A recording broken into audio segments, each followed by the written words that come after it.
Baik, assalamualaikum warahmatullahi wabarakatuh. Waalaikumsalam warahmatullahi wabarakatuh. Selamat pagi. Pagi. Baik, apa kabarnya hari ini? Alhamdulillah baik. Sehat semua ya? Alhamdulillah. Baik, saudara-saudara. Sebelumnya kita sudah kontrak perkuliahan ya. Pertemuan pertama. Dan pada pertemuan yang kedua ini kita akan melanjutkan materi perkuliahan. Mata kuliah kita hari ini yakni pembelajaran dan Materi. Nah, sebelum saya lanjut ke materi, ada yang tahu apa itu pembelajaran? Apa itu pembelajaran? Saya rasa pembelajaran kita sudah di bangku SD, SMP, SMA sudah kita pernah laksanakan kan? Ya. Makanya masuk di bangku perkuliahan ini di semester 2 ya. Apa itu pembelajaran? Mencari hal baru. Mencari hal baru. Apalagi? Dari dulu. Ya? Dari dulu. Mencari ilmu. Apalagi? Mencari pengetahuan baru. Ya? Mencari pengetahuan baru. Mencari pengetahuan baru. Ya? Assalamualaikum. Apalagi? Pembelajaran merupakan bantuan yang diberikan pendidik agar dapat menjadi proses penggunaan ilmu dan pengetahuan, kebiasaan, kemandirian dan keahlian, serta sikap dan kepercayaan pada peserta didik. Oke, ya. Baik, dari sekian pendapat tadi itu ya, atau yang disampaikan oleh saudara-saudara, yang pada intinya pembelajaran itu ada proses interaksi ya. Apa interaksi di situ? Yakni pendidik dan peserta. Dan di situ kan ada proses ya. Namanya proses di situ itu yakni pengetahuan, ilmu pengetahuan.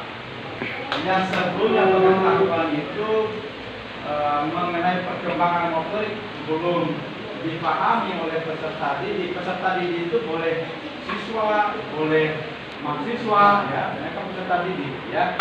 Jadi pendidik itu adalah guru itu biasanya guru yang ada di sekolah dan guru yang ada di perguruan tinggi. Kalau di perguruan tinggi kan dosen ya. Nah, di situ ada proses pengetahuan untuk mendorong siswa itu mendapatkan kecerdasan, ya, jadi supaya kita cerdas. Kalau kita mendapatkan pengetahuan saja tapi kita cerdas, maka tidak akan timbul suatu keterampilan, ya. Adanya pengetahuan, ya, kemudian kita mulai cerdas, ya, mendapatkan informasi itu, sehingga kita ada motivasi, ada hasrat untuk melakukan atau mengimplementasikan keterampilan yang disampaikan oleh informasi pengetahuan tadi. Nah, untuk lebih jelasnya, pengertian pembelajaran ya, proses interaksi antara pendidik dengan siswa dengan mengimplementasikan pengetahuan dalam rangka meningkatkan kecerdasan dan keterampilan ya. Jadi ada ilmu pengetahuan, kemudian cerdas, sehingga kecerdasannya itu disalurkan dengan tepat, ya. Begitupun dengan pembelajaran dan perkembangan motorik. Nah, menurut UNESCO bahwa pembelajaran itu ada 4. Yang pertama apa? Learning to know. Apa itu? Alat pengetahuan diharapkan akan memberikan kemampuan seseorang untuk Nah, yang intinya di sini sebagai alat, ya. Yang sebelumnya kita itu belum memahami apa itu pembelajaran motorik, apa itu mata kuliah sepak bola misalnya, ya, teknik-teknik dasarnya. Mungkin di sekolah iya mengetahui permainan sepak bola, tapi teknik-teknik rangkaian teknik dasarnya kita belum mampu menguasainya. Hanya setelah di perkuliahan kita mendapatkan informasi bahwa pengetahuan itu alat untuk mencapai bahwa siswa itu bisa cerdas dan terampil. Yang kedua apa? Learning to do. Apa artinya? tanda teladan bagaimana mengajarkan anak-anak untuk mempraktekkan segala sesuatu. Pada permainan sepak bola dengan permainan bola voli, kegunaan gerak pasti akan berbeda, ya enggak? Ya. Kalau permainan sepak bola dominannya apa? Kaki. Gerak otot Kaki. Kekuatan otot Kaki. Ya. Di sepak bola yang kebanyakan yakni misalnya agility, kelincahan, ya enggak? Ya. Kemudian skill, ya enggak? Ya. Kemudian apa lagi? Sprint. Ya. Bola voli, Tangan. tangan. Gerakan otot Tangan. Ya. Ya. Kemudian apakah main bola voli harus lari-lari? Ya. Kan tidak menggunakan sprint ya. Tapi ya ada kekuatan loncat ya. Untuk apa? Untuk melakukan smash. Nah, otot-otot itulah yang dimaksud dengan pengertian pembelajaran motor itu ya. Tujuannya supaya otot-otot tertentu tadi itu bisa dilakukan latihan secara terus-menerus. Ini butuh proses latihan. Dengan demikian pembelajaran motorik akan bernilai kontribusi banyak ketika atlet atau sejarawan olahraga itu memahami bahwa tercapaian suatu keterampilan itu melalui proses pembelajaran motorik. Jangan memaknai bahwa orang itu bisa main bola, tapi itu melalui proses latihan. Latihan itu yang didorong oleh pembelajaran motorik. Maka seorang pelatih harus memahami, kekuatan apa yang dipakai pada saat melakukan misalnya permainan sepak bola. Teknik apa yang tepat pada saat menghadapi lawan misalnya. Ya. Nah sehingga itulah rangkaian latihan yang didorong misalnya untuk kekuatan power tungkai misalnya digunakan latihan ya naik turun tangga misalnya naik turun bangku ya dan seterusnya ya. Kemudian untuk mengukur time to match misalnya ada lari apa namanya lari naik tanjakan ya enggak ya itu untuk mengukur time to match ya. Time to match itu untuk mengukur kemampuan seseorang tahan lama. Kan main sepak bola kan lama ya. Kita harus menggunakan kekuatan aerobik bukan anaerobik agar nanti itu dengan durasi normalnya lama. Ya, dua kali 45 kan? Ya. Sampai mahasiswa olahraga nggak tahu itu. Ya. 2 kali 45 ya. Itu di waktu normal ya. Ya. Ini kan artinya 90 menit ya. 90 menit itu bayangkan dengan aktivitas gerak 90 menit itu kalau kita lari keliling lapangan dengan kekuatan sepenuh kita menggunakan anaerobik seperti sprint 100 meter itu hanya lari 1-2 kali keliling lapangan habis tenaga kita, habis energi kita. Ya enggak? Ya. Tapi dengan kekuatan aerobik ya, dengan durasi latihan yang lama maka dibutuhkanlah latihan misalnya untuk meningkatkan fitness. Apa latihannya? Bisa saja main tanjakan, bisa saja menggunakan MFT bleed namanya, menggunakan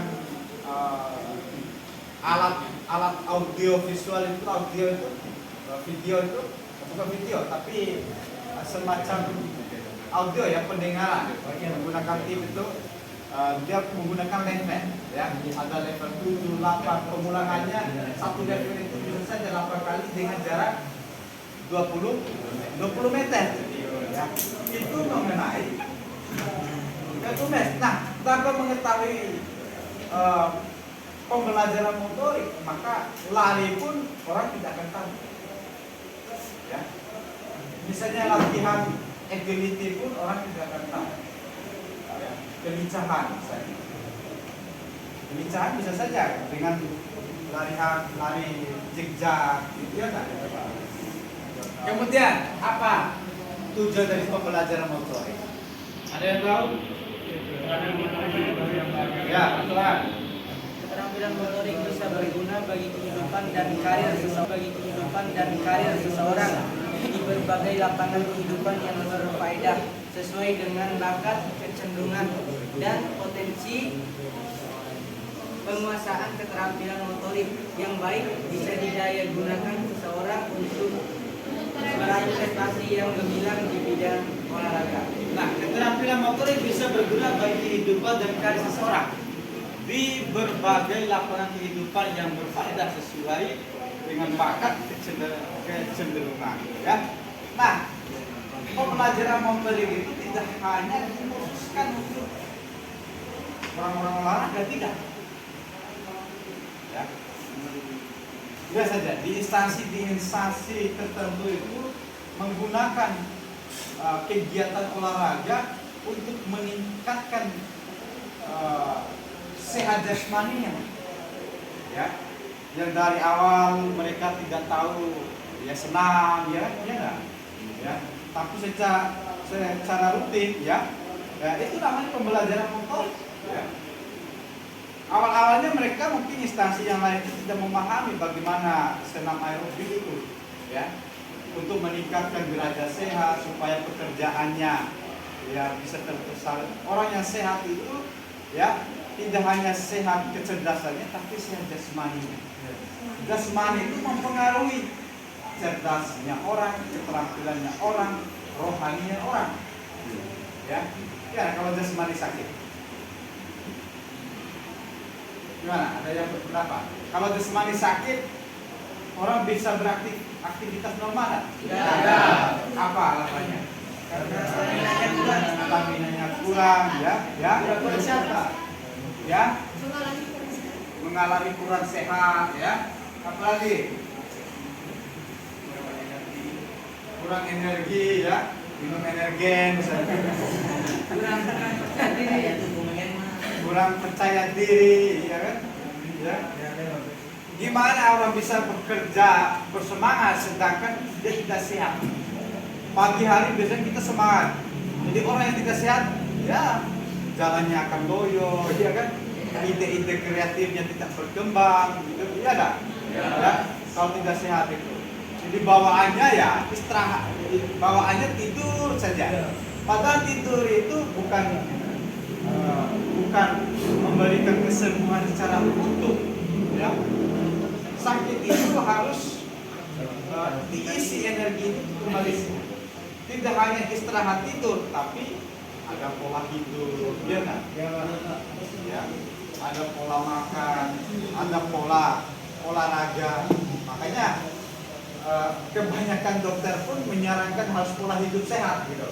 Salah satu kriteria yang didorong itu yakni berolahraga agar aliran peredaran darah itu lancar, tidak ada yang tersumbat. Ya. Kalau tidur saja kerjaannya, maka ada salah satu fungsi darah, aliran darah yang tersumbat. Ya.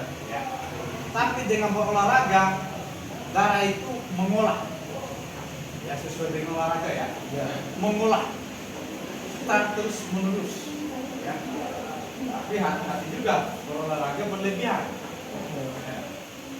Bisa menimbulkan cedera, bisa menimbulkan pemisahan pembuluh. Ingat, ya.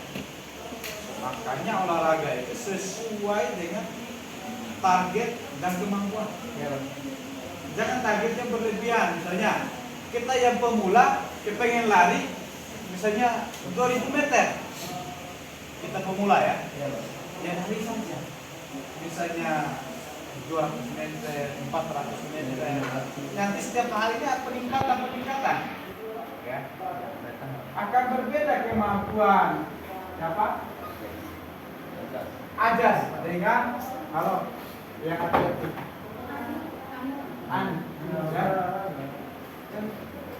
Akan berbeda kalau Anin itu saja di latihan lari, ya, Sejak usia berapa? Ya?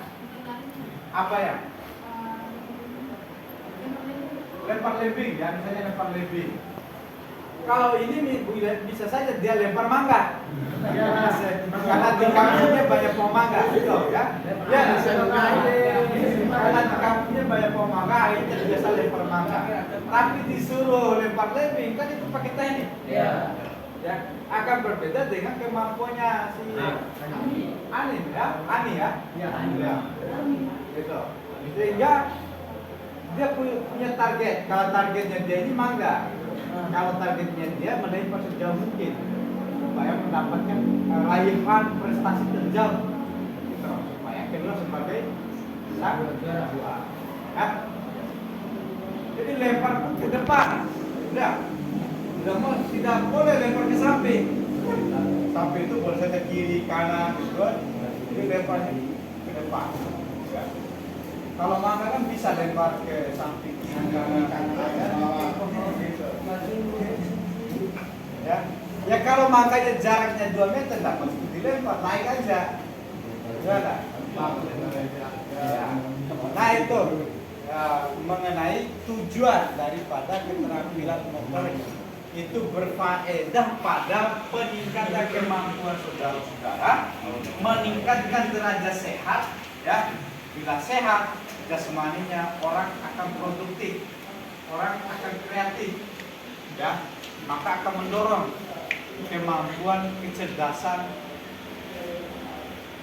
dan keterampilan. Setelah tadi itu sudah saya sampaikan secara detail tentang definisi pembelajaran, ya, bahwa pembelajaran itu ada proses interaksi, ya, antara pendidik dan peserta didik dengan melalui ilmu pengetahuan mendorong siswa itu cerdas.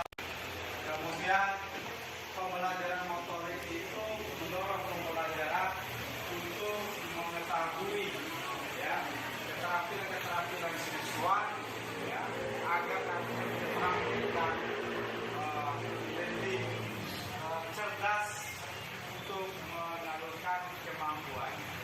Nah, sejauh ini ada yang bertanya, silakan. Ya.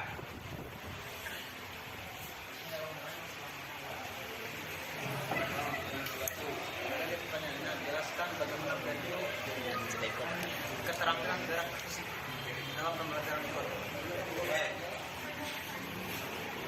Baik, gerakan fisik itu bisa kita contohkan pada permainan atau cabang olahraga, ya. Rata-rata istilah dari permainan atau kecabangan itu pasti menggunakan fisik, ya. Tapi bagaimana pembelajaran ini disederhanakan dalam dunia di pendidikan jasmani, yang kalau di olahraga prestasi itu lebih dominannya pada full fisik, ya. Namanya olahraga prestasi kan untuk targetnya ya supaya meraih prestasi, untuk menjadi juara. Tapi akan berbeda istilah pemaknaan di dunia pendidikan jasmani atau di dunia pendidikan. Di sana itu kita dorong keterampilan fisik atau kemampuan fisik teknik dasar. Ini sebatas teknik dasar, ya. Misalnya teknik dasar itu kan nggak mungkin anak SD, SMP, ya, kan paling main sepak bola. Tapi teknik dasar, apa itu teknik dasar menggiring bola? Kan tidak tahu. Ya kan? Menggiring dengan bagian dalam kaki, bagian punggung kaki, bagian luar kaki, kan tidak tahu. Untuk ukuran anak SD.